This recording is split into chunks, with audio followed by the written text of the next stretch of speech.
Good morning बच्चों। आज हम लोग देखेंगे कि अगर इलेक्ट्रिक डायपोल को यूनिफॉर्म इलेक्ट्रिक फील्ड में रखें तो यूनिफॉर्म इलेक्ट्रिक फील्ड का डायपोल पे क्या असर पड़ेगा। मतलब डायपोल पे क्या फोर्स होगा, डायपोल पे एक्सटर्नल फील्ड की वजह से क्या टॉर्क होगा, फिर रोटेशनल और ट्रांसलेशनल स्टेबिलिटी के बारे में बात करेंगे। फिर हम ये देखेंगे कि क्या इलेक्ट्रिक फील्ड की वजह से डायपोल में किसी तरह की पोटेंशियल एनर्जी स्टोर हो सकती है या नहीं हो सकती। और सबसे लास्ट में हम लोग डायपोल का मोशन के बारे में बात करेंगे। अभी हम लोग बात कर रहे हैं कि एक डायपोल को अगर हम इलेक्ट्रिक फील्ड पे रख दें तो उस पर फोर्स कितना लगेगा। हमने माना है कि एक मासलेस रड है, ये मासलेस रड है और इसके दोनों एंड पे एक पार्टिकल है जिस पे चार्ज प्लस क्यू है, इस पे चार्ज माइनस क्यू है, जो यूनिफॉर्म इलेक्ट्रिक फील्ड ई में रखा हुआ है।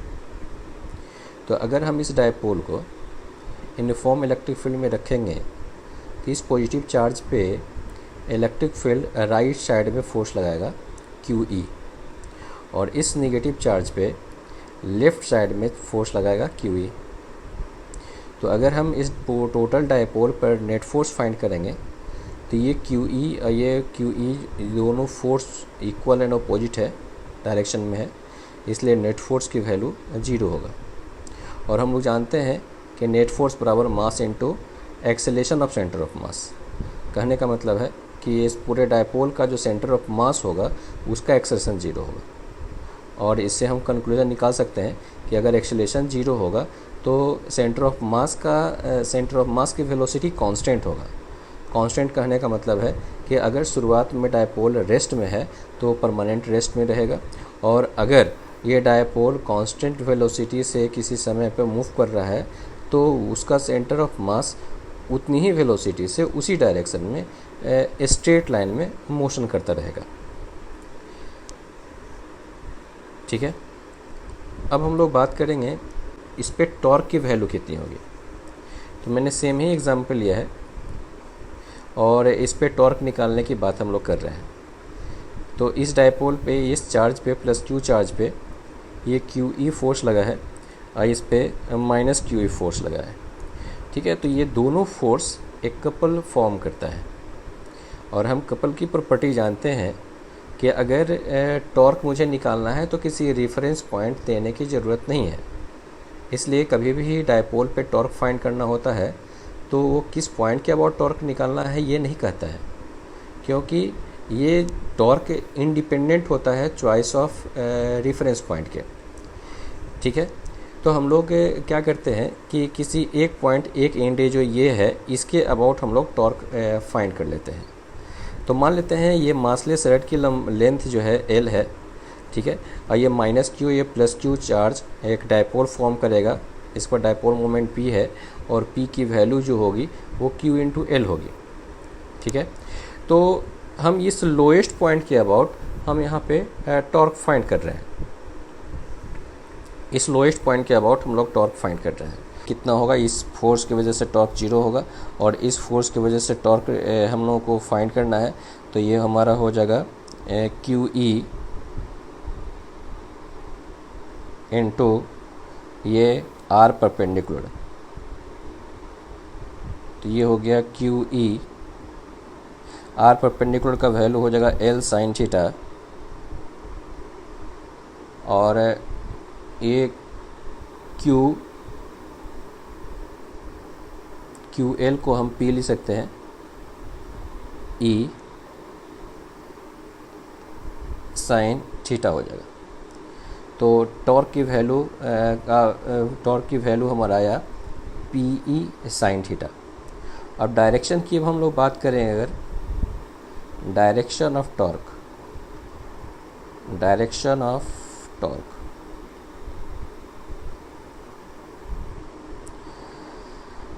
तो डायरेक्शन ऑफ टॉर्क अगर हम लोग बात करते हैं तो इस पॉइंट के अबाउट टॉर्क की वैल्यू आप देखेंगे तो ये पोजीशन वेक्टर हो गया r, ये पोजीशन वेक्टर r हुआ, और क्यू ई फोर्स हो गया। तो r क्रॉस f अंदर की तरफ, प्लेन ऑफ पेपर के अंदर की तरफ, इनवर्ड डायरेक्शन में। तो direction of torque is perpendicular to the plane of the paper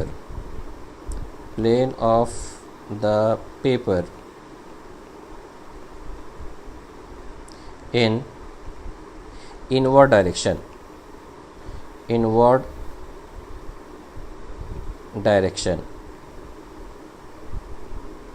और इसको अगर हम वेक्टर फॉर्म में अगर इसी बात को एक्सप्रेस करें, कहने का मतलब ये है कि डायपोल पे टॉर्क अगर निकालना है तो मैग्नीट्यूड के लिए हम लोग पी साइन थीटा लिखेंगे, और यहाँ डायरेक्शन के लिए आपको देखना पड़ेगा टॉर्क का डायरेक्शन। इस केस में जो हमने कंसीडर किया है उसमें टॉर्क का डायरेक्शन इस प्लेन के पेपर के अंदर है, इनवर्ड डायरेक्शन में। इसको अगर हम जनरलाइज, अगर हम इसको वेक्टर फॉर्म में एक्सप्रेस करें तो हम इस टॉर्क को torque on dipole in vector form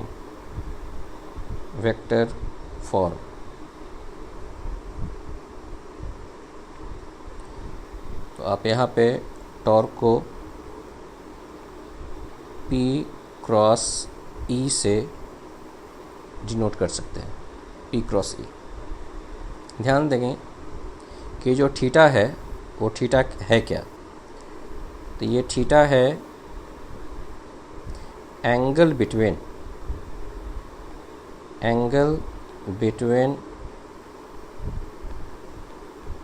dipole moment and electric field. कहने का मतलब है कि अगर आपको टॉर्क फाइंड करना है तो स्केलर फॉर्म हम लोग यूज करेंगे पी साइन थीटा, और डायरेक्शन हम के लिए हम लोग पी क्रॉस ई का डायरेक्शन देख लेंगे। पी क्रॉस ई का जो डायरेक्शन होगा और टॉर्क का डायरेक्शन दे देगा, और मैग्नीट्यूड के लिए पी साइन थीटा होगा, और जहाँ थीटा होगा angle between dipole moment and electric field. अब हम इलेक्ट्रिक डायपोल के स्टेबिलिटी के बारे में बात कर रहे हैं कि अगर हम डायपोल को यूनिफॉर्म इलेक्ट्रिक फील्ड में रखते हैं तो उसके सेंटर ऑफ मास का क्या होता है। तो हम यहाँ स्टेबिलिटी दो तरह की होती है, एक ट्रांसलेशनल स्टेबिलिटी, एक रोटेशनल स्टेबिलिटी।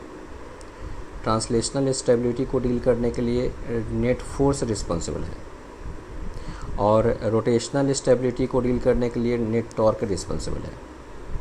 तो अगर हमने देखा ये कि यूनिफॉर्म इलेक्ट्रिक फील्ड में अगर हम डायपोल को रखते हैं तो ऑलवेज़ नेट फोर्स जीरो होता है, मतलब डायपोल को आप कहीं भी रखेंगे तो नेट फोर्स उस पर जीरो ही होगा। इसका मतलब इस टाइप के स्टेबिलिटी को हम लोग न्यूट्रल इक्विलिब्रियम कहते हैं। का मतलब ओरिएंटेशन कुछ भी रहे, हमेशा उस डायपोल पे नेट फोर्स जीरो है, कहने का मतलब वो neutral equilibrium, neutral translational equilibrium में। कहने का ये क्लियर हो गया कि ट्रांसलेशनल इक्विलिब्रियम में का जो नेचर है वो न्यूट्रल है। अब हम लोग बात करेंगे रोटेशनल इक्विलिब्रियम के लिए। तो रोटेशनल इक्विलिब्रियम को डील करने के लिए टॉर्क रिस्पॉन्सिबल होता है। तो हम लोग टॉर्क की वैल्यू जीरो करेंगे। तो टॉर्क की वैल्यू जीरो करने पे हमें इसके लास्ट सेक्शन में हम लोगों को मिला था कि टॉर्क का फार्मूला आया था पी ई साइन थीटा।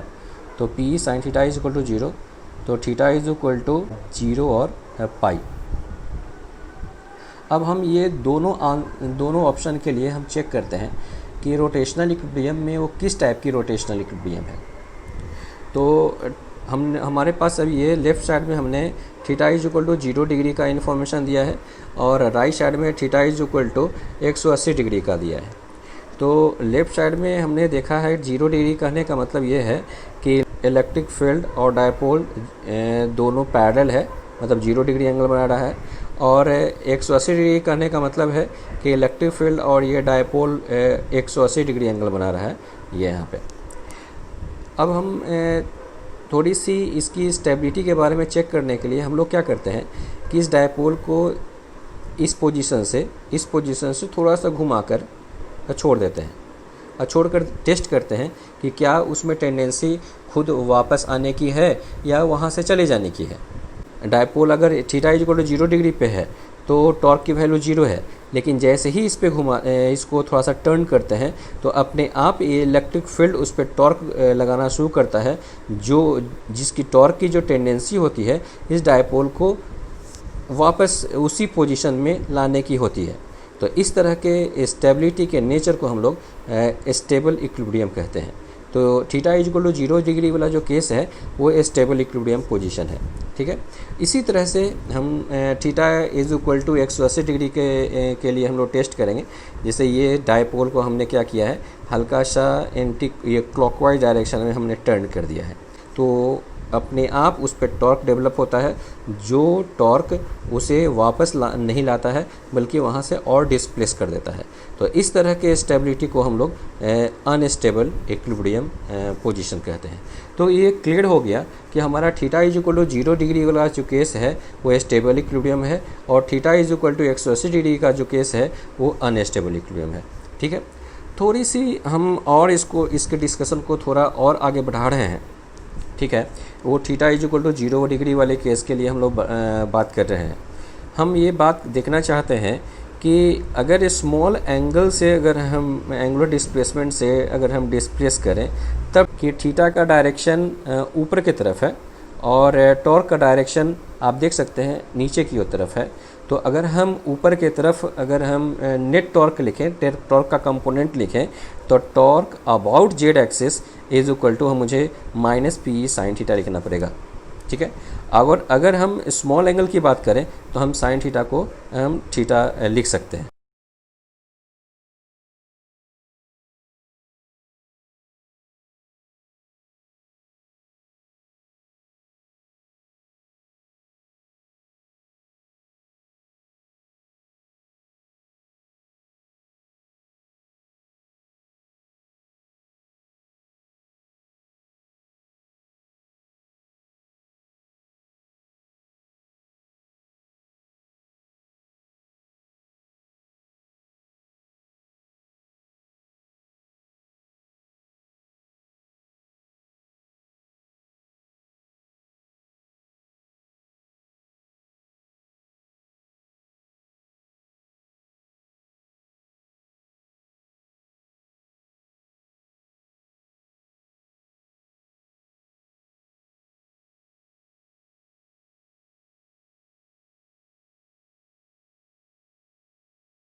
तो time period of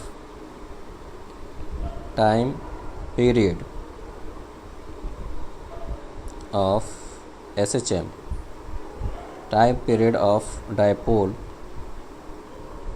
in SHM, T is equal to 2 pi by omega. ये 2 पाई ओमेगा की वैल्यू आप वहाँ से देख सकते हैं, ओमेगा स्क्वायर का वैल्यू पी साइन थीटा है, तो ये हो जाएगा आई बाई पी ई। अब यहाँ थोड़ा सा समझने की ज़रूरत है, ये आई है क्या? आई है moment of inertia of dipole about centre of mass. Centre of मास इसलिए कि देखिए ये जो डायपोल है ना वो फ्री है रोटेट करने के लिए।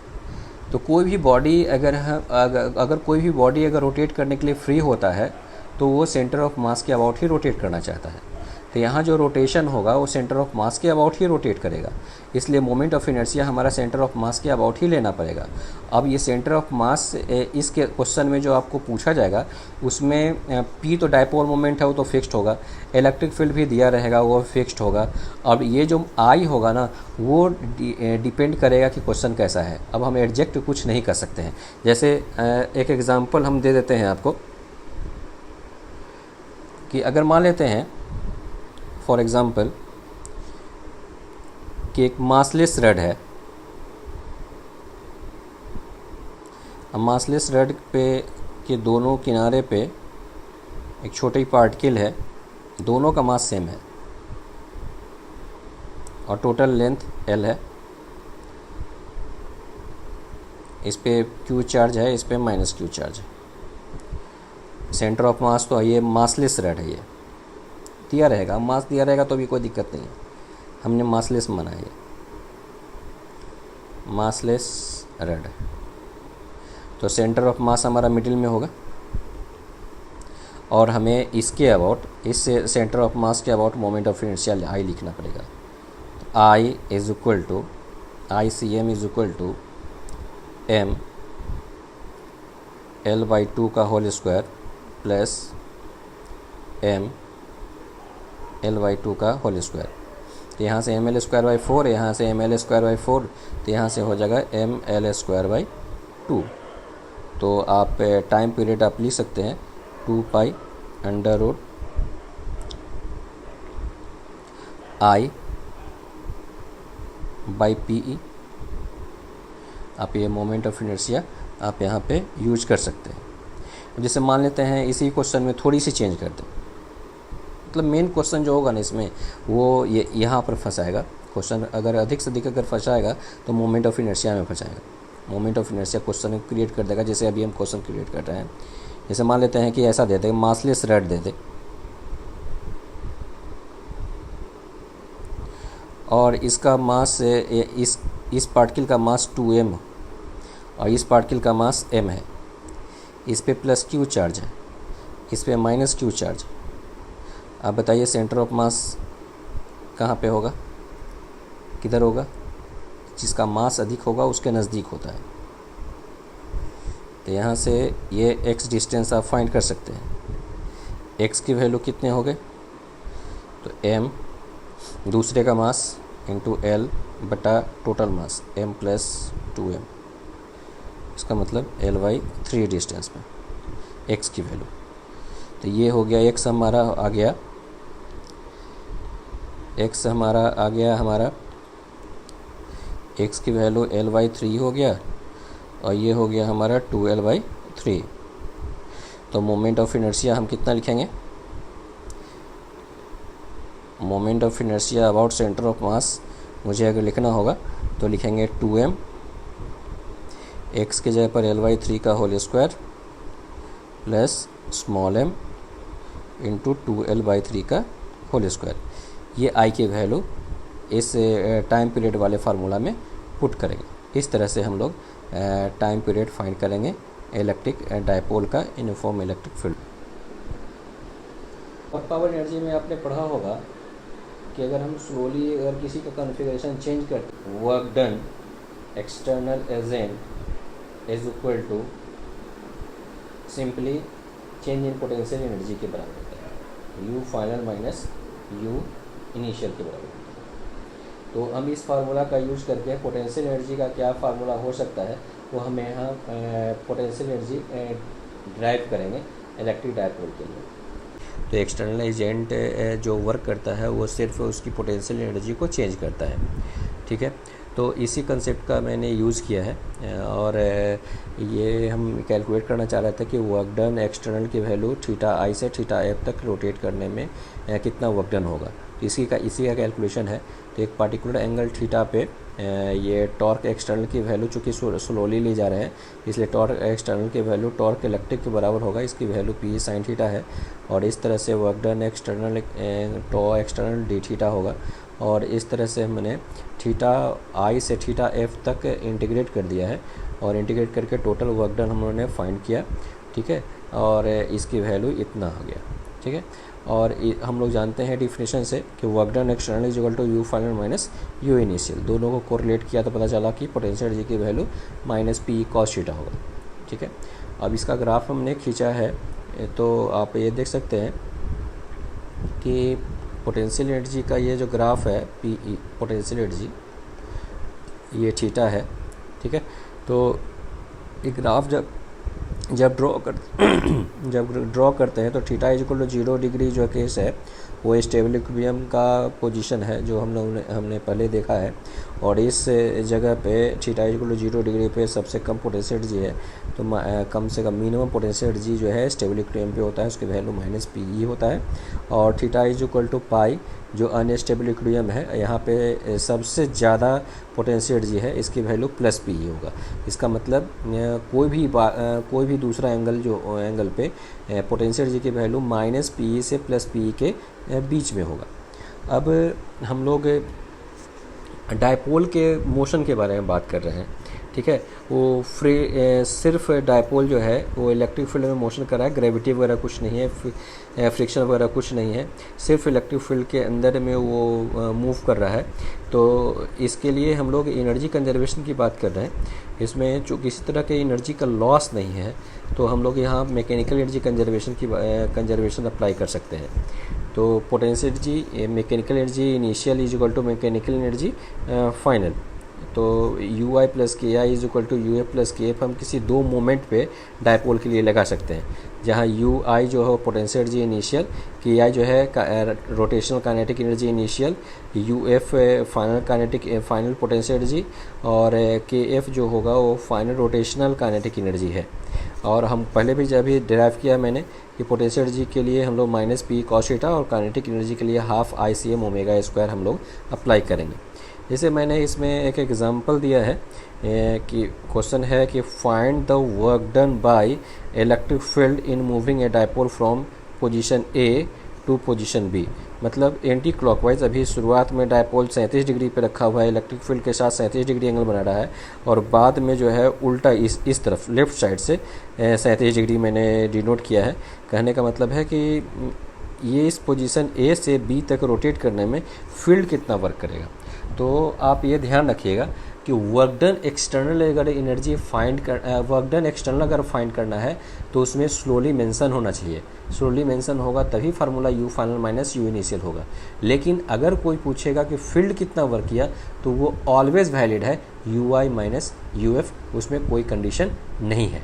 इसका मतलब कि work done field, electric field rotate करने में कितना वर्क करेगा, ये अगर फाइंड करना है तो UI - UF लगाएंगे। तो UI जो होगा इनिशियल पोटेंशियल एनर्जी होगा, UF फाइनल पोटेंशियल एनर्जी होगा। तो ये initial potential energy initial location 37 degree है, और फाइनल लोकेशन ये 37 यूज नहीं करेंगे।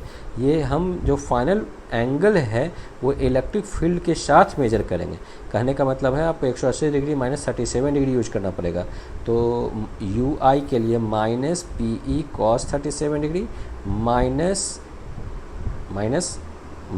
-PE cos 180 degree -37 degree use करेंगे यहाँ पे, और इस तरह से वर्क डन हमें फील्ड मिल जाएगा। दूसरा क्वेश्चन ले रहे हैं, तो क्वेश्चन यही है कि find the time taken by dipole in movement from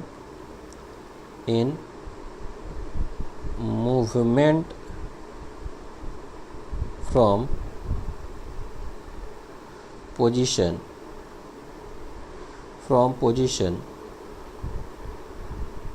A to B।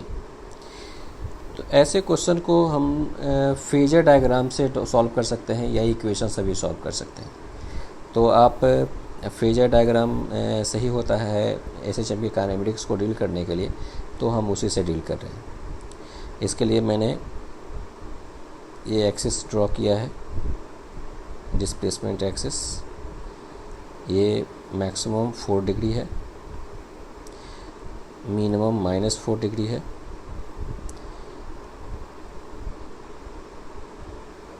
और इसका कॉरस्पॉन्डिंग फेजर डायग्राम हम ड्रॉ करने के लिए एक सर्कल ड्रॉ कर दिए हैं। शुरुआत एक्सट्रीम पोजीशन से शुरू हुआ है तो 4 डिग्री से शुरू होगा, और ये शुरुआत में पोजीशन पार्टिकल का पोजीशन यहाँ पे है। उसके बाद ये -2.2√2 है, तो -2√2, तो ऐसे रोटेट कर गया। ये रोटेट करने के बाद ये यहाँ पे पहुँचा है। इसका वैल्यू दिया हुआ है 2√2 डिग्री, ये हमारा फाइनल पोजीशन है। आप ये एंगल फाइंड कर सकते हैं। इसका वैल्यू 4 होगा, 4 डिग्री है। पोजीशन वेक्टर की लंबाई कितनी होगी, 4 होगा। तो कॉस थीटा का वैल्यू, कॉस थीटा 2√2/4, तो cos theta is equal to होगा 1/√2 और theta is equal to π/4, theta is equal to π/4। The total angular displacement जो ये मूव किया वो थीटा होगा। Angular displacement total, angular displacement की वैल्यू, डिस्प्लेसमेंट की वैल्यू कितना होगा, π/2 प्लस π/4, तो ये 3π/4 होगा। तो टोटल यहाँ से यहाँ तक एंगुलर डिस्प्लेसमेंट का वैल्यू 3π/4 हो गया। और ये ओमेगा एंगुलर वेलोसिटी से घूम रहा है। तो टाइम आप फाइंड करने के लिए, time taken by dipole from position A to position B is equal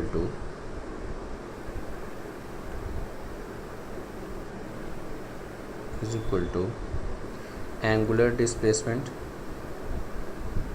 angular displacement by angular velocity. Angular displacement का वैल्यू हो गया 3π/4 और ओमेगा का वैल्यू हो गया, तो हो गया 3π/4 ओमेगा। तो 3π/4, आई का वैल्यू हो गया √PE/I। यहाँ पे एक क्वेश्चन क्रिएट कर रहे हैं जिसमें ये हाफ रिंग है और हाफ रिंग के कर्व सरफेस पे चार्ज है, यूनिफॉर्मली चार्ज डिस्ट्रीब्यूटेड है प्लस क्यू, इसका रेडियस r है, यूनिफॉर्म इलेक्ट्रिक फील्ड E में रखा हुआ है। फाइंड करना है कि अगर हम इस रिंग को रेस्ट से रिलीज कर देंगे तो एंगुलर एक्सीलरेशन की वैल्यू क्या होगी। एक क्वेश्चन ये है। और दूसरा क्वेश्चन है कि अगर हम इस रिंग को अगर रिलीज कर देंगे तो ये रिंग जब ये 90 डिग्री से टर्न कर जाएगा तो उस रिंग की काइनेटिक एनर्जी कितना होगा। ठीक है, तो हम ऐसे केस में जब यूनिफॉर्म इलेक्ट्रिक फील्ड रहेगा तो हम इस पूरे रिंग के सारे चार्ज को हम इस सेंटर ऑफ मास पे कंसंट्रेट मान सकते हैं टॉर्क निकालने के लिए। ठीक है, तो अगर हम टोटली ये कर्व रिंग का सारा चार्ज अगर सेंटर ऑफ मास पे रख देंगे तो ये -q के साथ एक डायपोल फॉर्मेशन कर जाएगा। और हम ऐसा समझेंगे कि ये डायपोल इस तरफ रखा हुआ है यूनिफॉर्म इलेक्ट्रिक फील्ड E में। तो डायपोल मोमेंट की वैल्यू होगी q into centre of mass, centre से इसकी डिस्टेंस 2r/π, तो ये हो गया डायपोल मोमेंट। ठीक है, और टॉर्क की वैल्यू होगा PE sin 90 डिग्री। और टॉर्क को हम I α से इक्वेट कर देंगे तो यहाँ से एंगुलर एक्सीलरेशन मिल जाएगा। ठीक है, और सेकंड क्वेश्चन का सॉल्यूशन में हम लोगों को एनर्जी कंजर्वेशन लगा देते हैं। इसमें KI + UI = K + AUF। शुरुआत में रेस्ट से रिलीज किए हैं इसलिए काइनेटिक एनर्जी 0 होगा। पोटेंशियल एनर्जी के लिए -PE cos 90 का वैल्यू 0, ये फाइनल का वैल्यू ½I⍵²। और ये फाइनल पोटेंशियल एनर्जी के लिए -2r/π QE cos 0 डिग्री। तो यहाँ से एंगुलर वेलोसिटी मिल जाएगा। ध्यान रखेंगे, ये जो मैंने सेंटर ऑफ मास पे चार्ज को कंसंट्रेट करने के लिए कहा है टॉर्क निकालने के लिए, सिर्फ हम यूनिफॉर्म इलेक्ट्रिक फील्ड में ही कर सकते हैं ऐसा। अगर नॉन यूनिफॉर्म इलेक्ट्रिक फील्ड रहेगा तो हम इस तरह का एजम्पशन नहीं मान सकते हैं। हम लोग नेक्स्ट क्लास में हम लोग बात करेंगे कि नॉन यूनिफॉर्म इलेक्ट्रिक फील्ड का इलेक्ट्रिक डायपोल पे क्या असर होता है। ठीक है।